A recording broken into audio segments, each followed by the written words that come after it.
Let's see kung magbubut. Oh my god, hindi ko alam kung magbubut to or not. Wala kasing ilaw-ilaw dito eh. Oh my god! Hi guys, so this is Jimso and we are back again for another PC build content. And as you can see, meron tayong mga nabiling parts dito from 99 sale, which is sa Lazada and Shopee. Kaya yeah, this is a 25k PC build from my client. Napansin namin na sobrang daming views ng mga PC builds. Siguro marami talagang naghahanap ng mga PC build recommendation and they want to maximize their budget para sa mga specs na pipili nila. Kaya I'm here to help you kung paano pumili ng mga PC parts and mas bagay siya sa mga budget price. So this one is a 25 PC build and let's start. Okay, so without further ado, i-introduce ko na mga PC parts na nabili ko sa Shopee and Lazada, of course. So basically, they are discounted or sabihin na natin na mas mababa yung price nila compare sa mga physical stores na nabibilan. So depende pa rin kung saan kayo bumili. Arguably, abot to siguro ng mga 30k kung hindi nyo masyadong nakakita ng mga lowest pricing nito. Pero magre-recommend talaga ako ng mga talagang sakto talaga sa budget. Kaya start na natin tong PC build na to. So for our processor, this is the AMD Ryzen 5 4650G. It has 6 cores and 12 threads. Plus meron siyang Vega 7 built-in graphics. Basically, it's an APU, meaning kahit hindi kayo ng graphics card, pwede mo tong gamitin guys. And perfect na siya for mid-level or entry-level gaming and also editing. Pwede mo mag-edit nito with the CPU performance. Meron siyang 6 cores, which helps the editing much more smoother or mas madaling mag-download. And mas mabilis mag-render itong processor na to. So kung nagtatanong nyo guys kung bakit walang box ito, basically it's a tray processor, which mean processor lang talaga yung binili, pero yung napagbilan namin is may kasama na siyang e-cooler. So ano bang pinagkaiba ng mga box processor and tray processor? Ang pinagkaiba lang naman guys is yung mga box, meron talaga silang official warranty na 3 years, while ito, I think nasa 1 year warranty lang itong mga gato. I'm not really sure comment nyo na lang dyan kung ano yung say nyo about tray processor. And wala talaga silang box. Basically, it's processor lang. Minsan, nagdadagdag lang sila ng cooler. Pero wala yung box, di ba? As much as I want to use the CPU cooler na meron dito, meron kasi tayo dito na CPU cooler din. It's a third-party cooler, which is the Deepcool Gamax AG400. The reason kung bakit gagamitan namin siya ng cooler kahit na medyo low level or entry level lang PC build na to is because kailangan namin ng better cooler kasi medyo mainit daw sa kwarto nila. Ayaw naman namin mangyari yun, kaya bumili na kami ng third party cooler. And ito yung nakita ko kasi meron na siyang up to 2000 RPM and 75.81 CFM. Basically, maganda na yung airflow niya when it comes to the performance side. Next one is the motherboard. So this one is the Gigabyte V450M DS3H version 2. Kung bakit namin binili ito, mas mura talaga siya guys. Ito ang pinakamurang V450 na nakita namin at around 3,700 plus lang siya. 4,000 siya pero syempre discount sa 99 sale, and ito yung pinili namin kasi mura and at the same time may experience kasi ako sa mga Gigabyte motherboards such as the V550 DS3H and the A320 DS3H. So wala na akong problema dito since pasok na siya sa knowledge ko, kaya alam ko na ano yung mga pasikot-sikot sa BIOS niya. Okay, for kung nakita niyo yung first PC build content ko dito, ito rin yung ginamit ko guys. Basically, it's an PNY XLR8 Gaming 3200 MHz and 16 gigs of RAM na siya. Basically na naman, dahil kung basically, anyways, this one is really one of my recommendation on the budget range. And kung tatanong nyo kung magkano ko lang nabili to, well, it's only 3,000 pesos lang talaga with discounted price. Nakatipid talaga ako basically sa content ko guys kasi sobrang dami kong nabili dito na discounted. For example, our processor, this one is a 7,300 ko lang. Yung price lang nito is around 8,300 talaga. So, 1k discount na rin not bad talaga. Kaya, pag may sale, dapat unahin nyo talaga yung mga bibili na or doon talaga kayo bumili ng PC parts kung gusto nyo mag-build lang and galing sa online yung bibili nyo. Back to the RAM, this one, nagamit ko na siya before, so wala akong problema dito, kaya ito ulit ginamit ko. So, mas better nang gumamit ng mga reliable na nagamit ko na talaga based on my experience kaysa bumili din ako ng mga PC parts na medyo hindi pa ako gamay or hindi ko pa nakita yung quality niya talaga. At least ito nakita ko na. For power supply, this one is one of the cheapest power supply na reliable talaga. I'm not saying na it's super reliable, pero it's reliable. This is the Silverstone, This is the Silverstone ST50F ES230. basically it's a 500 watts 80 plus white. So ito guys, nabili namin siya for 1,550. Kaya ito na yung pinili namin is mas mura talaga siya. Kaya compare, pero pwede rin kayo bumili ng mga CV450 na Corsair or FSP kung kaya pa ng budget nyo. Trust me guys, don't cheap out on power supply. Pero for this build kasi, hindi naman kailangan na malakas talaga yung power supply kasi yung visible na to, konti lang yung wattage na kinukonsume niya. And reliable naman talaga ito. In fact, sobrang daming ratings nito, na good ratings. Around 1K sold na to nakita ko sa Shopee. Kaya ito na yung pinili namin kasi maraming sabi na, oh, ito, good siya. So, pero it's my first time using this one. Kaya kung meron ng problema to, malalaman nyo sa akin kung meron talaga. Diba? For our SSD, this is the Kingston A400 240GB. And the reason kung bakit ito yung binili namin, kasi we bought it for only 1,000 pesos. Literal, 1,049 pesos lang to nabili ko. And it's a 240GB. So, nakatipid na ako. And ito kasi guys, around 1,700 yung original price niya or 1,500. Kaya medyo nakatipid ako ng 500 plus. And that's the reason kung bakit bumili ako ng second-hand HDD. Well, kung nagtatanong kayo, bakit second-hand pa? Pwede naman mag-brand new or yung reliable. Gagamitin lang kasi to for storage and for games, mga applications. Wala naman isi-save na mahalaga dito. Kasi bumili din si client ng external drive. Kaya sabi ko, you know, bumili na tayo ng second hand since reliable naman. And I've been using this. Gumamit na ako ng mga ganito guys, and 2 years na up until now, hindi pa rin sira and reliable pa siya and hindi pa siya sira. Ulit tayo. Pero yun. By the way, this one is a 500GB. It's a Western Digital.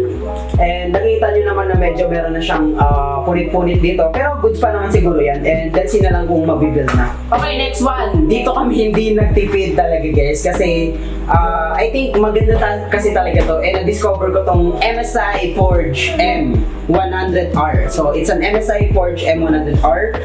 Basically, it's 2,500 or 2,600. Meron siyang 4 fans included. And the reason kung bakit ito yung pinili namin case is naganda talaga ako sa design niya guys. Okay, here's my motto kasi guys. Marami naman mas mura talaga when it comes to PC case. Basically, hundreds or sabi natin mas marami talaga na mas mura dito sa PC case ito. But the reason kung bakit ito yung pinili ko, kahit na sa 2,600 siya, kung maganda naman na yung PC parts na nabili mo or nakatipid ka na talaga sa PC parts, better invest for aesthetics. And eto, napili namin yung aesthetics. Goods naman na to, it's an MSI.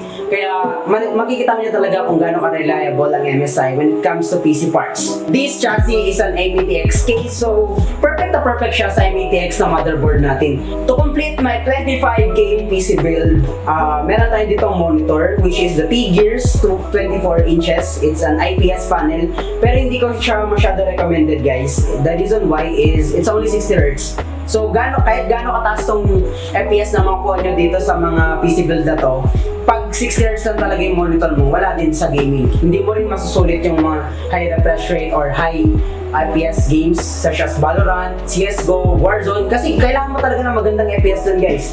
And kailangan mo ng magandang monitor din. Kaya I'm not really recommending this one. And the reason kung bakit ito yung pinili namin is, number 1, it's cheaper. Number 2, hindi naman masyado gaming kasi yung nilalaro lang naman talaga ng client namin is Dota 2 and League of Legends. So, hindi naman kailangan high refresh rate that one. Pero, you know, kung as a gamer talaga, go for at least higher unit like 144Hz. IPS pa din, mas better IPS. And 24 inches kung kaya pa ng budget mo. 21 is still okay naman. Kaya, you know, recommended ko lang talaga na go for higher when it comes to monitor kung gaming talaga yung purpose mo. Motherboard. Uy! Si motherboard pala natin guys, is a 4-slot RAM. Maganda tong mga 4-slot RAM kasi when it comes to kailangan mo talaga ng more RAM or you know, pwede kang mag 2x4 tapos mag 2x4x8, okay na siya. At least meron ka ng 16GB pa rin.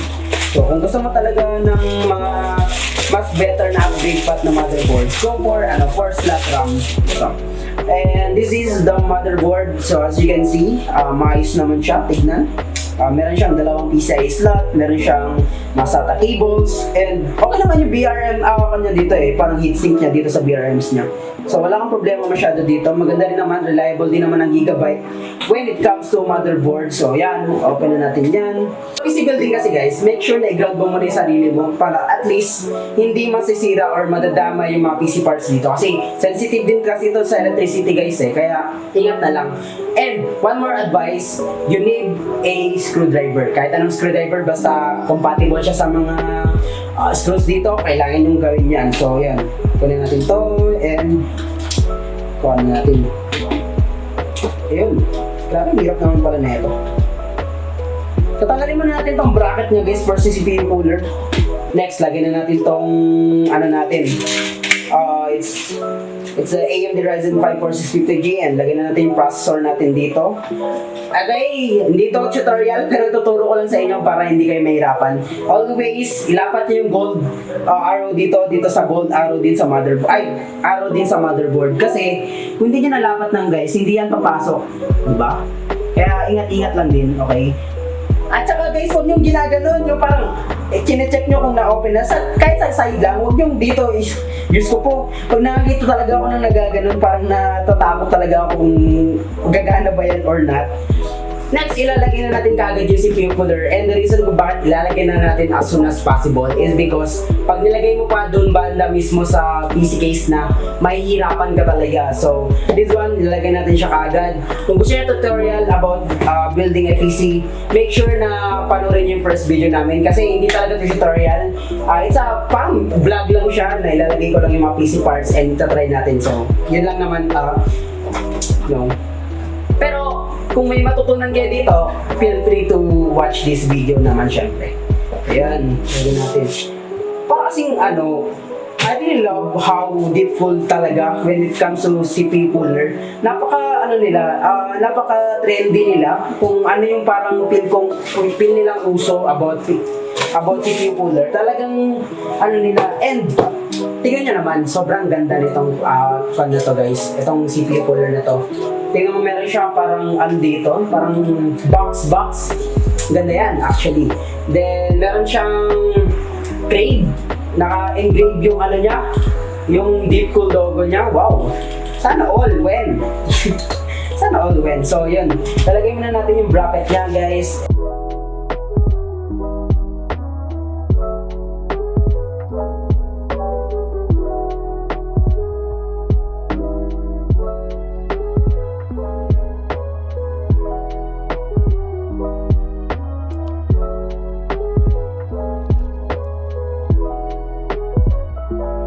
Admit, this CPU cooler talaga is one of my weakness when it comes to PC build. Pero itong Deepcool AG400 na Gamax, sobrang dali niya lang install. Ibang-iba siya sa dating Deepcool Gamax na nagamit ko before na which is sobrang hirap talaga install nun. Like masusugatan pa yung kamay mo dati. But this one, sobrang innovative nung ginawa nila na gumawa na lang sila ng frame. Hindi ko ma-explain yung architecture or engineering mga terminologies about that one. Pero yung ginawa nila guys is ginawa nila parang frame then dalawang screws na lang mo. Good job Deepcool for this one. You know guys, when it comes to APU talaga, make sure to buy a dual channel or at least a 16 gigs of VRAM. RAM rather. Kasi kumukuha ng VRAM ang CPU nyo sa RAM nyo. So kailangan nyo talaga, yes, sabihin natin 8 GB is enough for talaga APU. Pero, syempre hindi lang naman yun yung gagawin mo mag-allocate ka ng 2 GB. For example, mag-allocate ka ng 2 GB sa VRAMs mo. 6 GB na lang yung available. Iba pa yung sa system hardware. So, medyo malaki talaga yung kuha ng RAM guys. Kaya make sure kung di pa kayo nakapag-upgrade, try nyo mag-upgrade to 16 GB from APU kayo or mga Ryzen 3 or mga Ryzen, basta may G or at least sa Intel kahit walang basta hindi F or K. Basta yun. Basta mag-upgrade kayo ng RAM. Madali lang naman talaga mag-upgrade ng RAM guys All you need to do is saksak nyo to, tignan nyo kung saan yung ngipin, tapos ibaba nyo na. Ayan. Tapos baba nyo. Tapos hihintayin nyo talagang tumunog to guys. Huwag nyong na hindi tumunog. Kasi baka hindi na Wait lang, tignan muna natin kung Ayan, tumunog diba? Ayan. Tumunog yun. And ito naman. So, tapos na yung sa motherboard natin, and lalagyan na natin siya sa case. By the way, unbox muna natin tong case na to. Syempre, hindi pa natin unbox. Actually, hindi ko man nakikita in reality to. So, yeah, itanggal muna natin yung mga gamit dito kasi, wala tayong budget for table. Kaya, let's go. Ayan, i-unbox na natin tong case na to. Dito muna. To be honest with you, I'm not really a fan of MSI case. Real talk lang tayo. Pero this one is an exemption. Nagandahan talaga ako when I first saw it pala. Nagandahan talaga ako when I first saw it. Kaya, sabi ko, we invest for case para at least, yung ganda na. Hindi tayo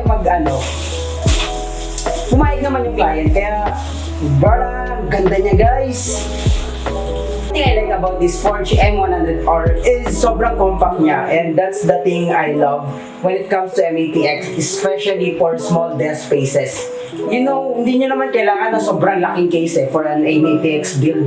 Kaya, much better kung mas compact siya, but at the same time, maganda siya tignan. So as you can see, it's a mesh type. And meron siyang parang logo dito na MSI. Kompleto din yung USB ports niya. Kailangan yan. And yeah, dito natin i-build tong PC natin. So, start. So, meron downside itong case na to. They are still using this kind of screw. Ang gusto ko guys, yung parang captive screw siya. Basically, hindi na siya nahuhulog pag tinatanggal nyo, or hindi natatanggal to sa side panels. Kaya, sayang MSI. Pero I still like this case naman. In fact, meron siyang 4 fans. Basically, it's cheaper talaga kung kumpara mo pa rin sa mga PC builds na kailangan pang bumili ng fans. Kaya, yeah, it's reasonable na magkuhan sila ng 2,600. Siguro ito is 1,500 sa case and 900 pesos dito sa fans niya. Kaya, yun. Check na lang natin. So right now, we are going to install the motherboards, and huwag niyong kakalimutan to guys, as in, this is one of my pinakamaraming mistakes sa mga build ko. Minsan nakakalimutan ko talaga to. Pag kumukuha ako sa motherboard, kasi hindi ko naman malaya na meron pala to kasi sa baba to ng motherboard But anyways, at least hindi natin nakalimutan, and hindi ko pa itik na. So yeah, install muna natin to.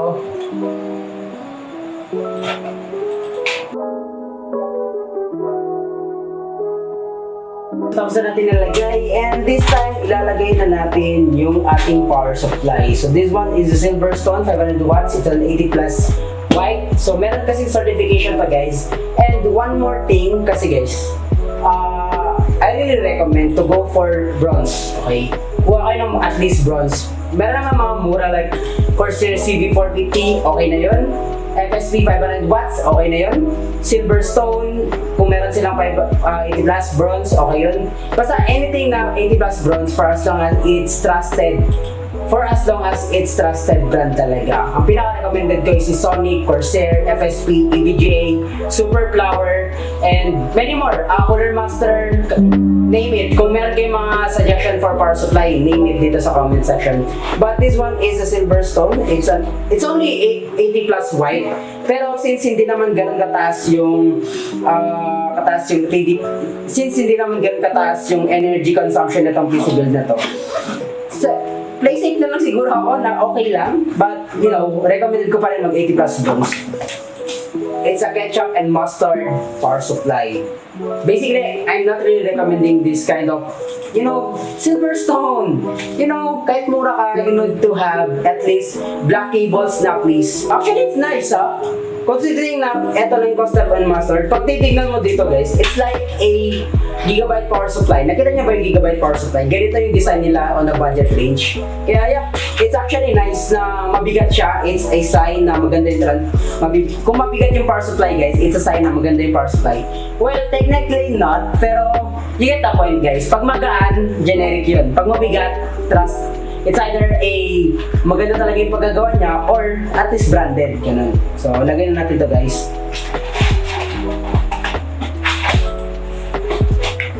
Next one, pinaka-hate ko sa lahat. Hindi naman. Pero cable management. So yan, medyo hassle to guys. Although, oh my god. Well, medyo masikip yung cable management nito. Real talk, okay? Medyo masikip siya. Medyo struggle yun, pero gagawin natin ng paraan yan. No, don't worry guys. Siyempre meron tayong paraan dyan sa mga cables na yan.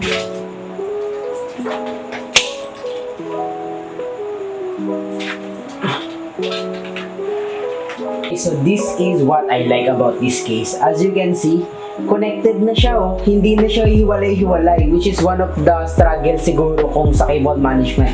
Kasi hanapin mo pa kung paano may cable management. Minsan nabubuhol pa sa ibang cables. Kaya very good MSI for using this kind of layout or whatsoever na connected na yung front panel cables niya, which is hindi ka na masyado mahirapan unlike sa mga buhol-buhol. I really hope na one day yung mga PC chassis na around budget is gamitan na rin nila ng ganito para mas madali yung cable management. Huwag natin pahirapan yung mga builders o yung mga nagbibuild ng PC, right? So lalagyan na natin to guys, and kanina kung napapansin nyo, kinonect ko yung mga fans. Ngayon, i-connect naman yung mga tawag dito, mga front cables and mga audios, yun, mga front panel cables rather. So let's go.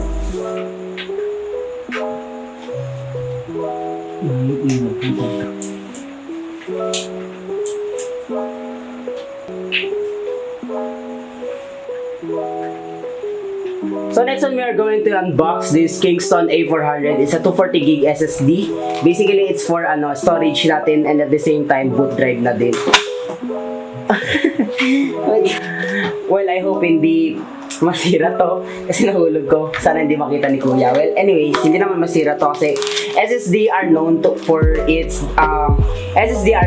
their durability. Kaya kahit na ibagsak mo, well, wag sana. There's highly chance na hindi masisira yung SSD mo, which is really nice, especially kung magalaw ka or it might syempre meron din talaga mga aksidente nangyayari, so I hope not.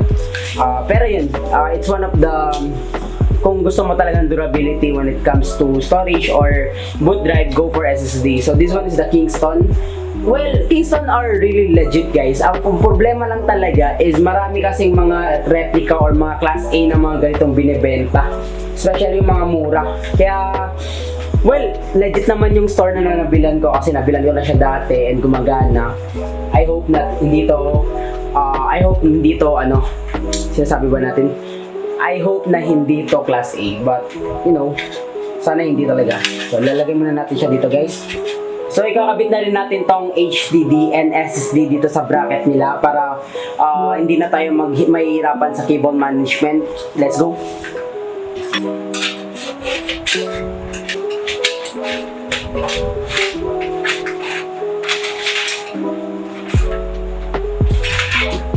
Nakabit na natin lahat ng mga parts and nalagay na natin yung mga boot drives and also yung mga storage, mga fans. Ngayon, check natin and tignan natin kung magbo-boot siya. Although wala pa siyang Windows 10, pero at least papunta muna natin siya sa BIOS. So, kakabit na natin ito. Ayan. Okay, so moment of truth, hindi pa natin kinakabit yung mga side panels niya kasi syempre baka may masira pa or hindi pa siya mag-boot. At least ma-open natin agad. So, 1, 2, 3, go. Oh my god. Let's see kung mag-boot. Oh my god, hindi ko alam kung mag-boot to or not. Wala kasing ilaw-ilaw dito eh. Oh my god! Yeah, so as you can see, nag-boot na siya guys and yun. Okay na siya. All we need to do is, syempre, ikaw-kanan natin yung Windows 10 niya.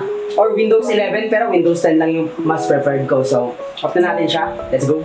Alam niyo ba guys, kahit ilang beses na ako nag-build ng mga PC or mga computers, talagang yung satisfaction pag nag-boot yung PC, sobrang 10 out of 10 pa rin talaga. Each time na nag-build ako, so sobrang ganda sa feeling guys na nag-boot yung PC mo.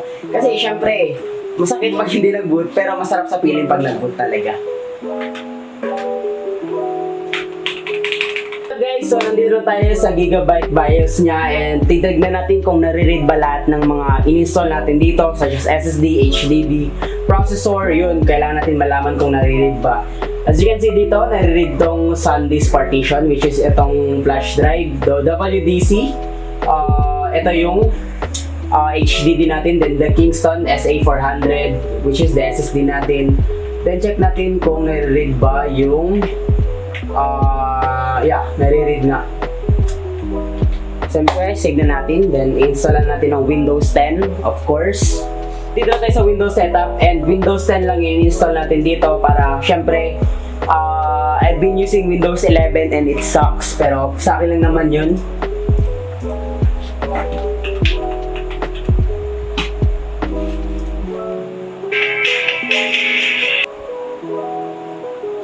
Okay, so finally, tapos na yung build natin ng PC build na to, and we already installed the Windows 10. Although wala pa naman yung mga applications, hindi pa natin na-download, kaya ida-download muna natin siya. So ngayon guys, gagamitin natin tong PC build natin for playing Valorant, and at the same time, papakita ko rin sa inyo kung ilan FPS or smooth ba siya sa larong ito. At the same time, gusto ko rin ipakita sa inyo kung gaano ako kabobo maglaro. And at the same time, gusto ko ipakita sa inyo kung paano ako maglaro ng Valorant. You know, syempre para makita nyo din kung paano maglaro ang isang Games 2. Well, anyways, papakita ko sa inyo. Wait lang. Oh my god. No! Dahil? Tingnan nyo. Uy, wala nakakita. Wala nakakita nun, guys. Anyways, ito. Ito, one tap. Gusto nyo ng one tap, guys? Ito.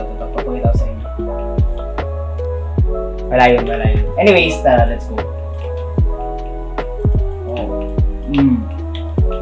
Kita nyo yun, guys? Oh my god, ganun. That's, precise gunplay. Ayan, no? This guys is around 170 to 200. Pero bumababa siya sa 140, 130 kung nasa gunfights kayo and sobrang daming well, I'm not really sure kung bakit. Siguro ganun na talaga yung potential niya. But at the same time, smooth naman siya sa laro. Especially if you're using 144Hz. Okay siya sa 144Hz, guys. Don't worry. Pwede siya, magiging smooth din talaga siya. Kaya yun lang naman yung napansin ko dito. And pwede kayo sa ibang laro, guys. If you're playing Valorant, other than Valorant, pwede kayo mag-Dota 2, League of Legends, Genshin Impact, GTA 5 actually pwede din. May nakita akong benchmarks and ito yung specs niya mismo. So pwede siya, guys, when it comes to gaming talaga. One more thing I like about this build is maganda din yung build upgrade path niya. Pwede mo pang lagyan ng graphics card, pwede mo lagyan ng SSD na NVMe, pwede mo palitan yung honestly, sobrang dami niyang upgrade paths, especially for RAM. Graphics card talaga yung pinaka-the best upgrade path neto since wala pang graphics card. What more kung may graphics card na, pwede ka na makalaro ng mga games such as mga AAA games na talagang GPU dependent or GPU intensive. So if ever man na mag-build kayo ng PC, kung gusto nyo talaga i-prioritize yung upgrade path, go for APU talaga. And yeah. Okay guys, so we're finally done with our PC build content, and honestly, I'm quite surprised for myself na na-enjoy ko yung build na to kasi I got to show you kung paano ko talaga nagbi-build as a normal person, and at the same time, yun yung parang expression ko talaga each time na nagbi-build ako, guys. Ang bago lang is may kinakausap ako sa camera, which is weird for me, pero at the same time, hindi din kasi sanay na din ako sa, nagsasalita sa camera. But PC build contents are really enjoy, guys. Kung nakikita nyo lang talaga na nag-enjoy ako. Hindi siya mahirap, pero hindi rin siya madali. So, yun lang naman yun sa akin. Although, hindi naman makokontrol yung RGB fans dito sa motherboard or sa RGB sync talaga ng system natin. Pwede naman gamitin mismo yung PC case. All you need to do is click this one. Naka-connect na siya doon. So, yun. Marami kang mode na pwedeng gamitin. Yan. So, just this one. So, basically, alos katulad lang din naman, except you're using this manually.